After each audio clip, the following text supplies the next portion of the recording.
ঝিকমিকি দেওয়ালি ৰাতি ওসৰা উসৰি দুটি ঘৰ, এটি পঁজা ঘৰ, আনটি ৰজা ঘৰ।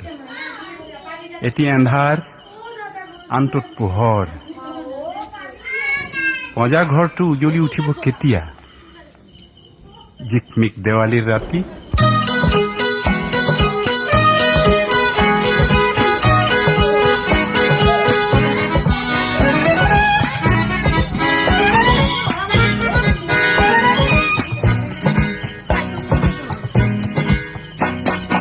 ঝিকমিকি দেৱালীৰ বন্তি জ্বলে, এন্ধাৰত কান্দে কোনে অকলে অকলে। ঝিকমিকি দেৱালীৰ বন্তি জ্বলে, এন্ধাৰত কান্দে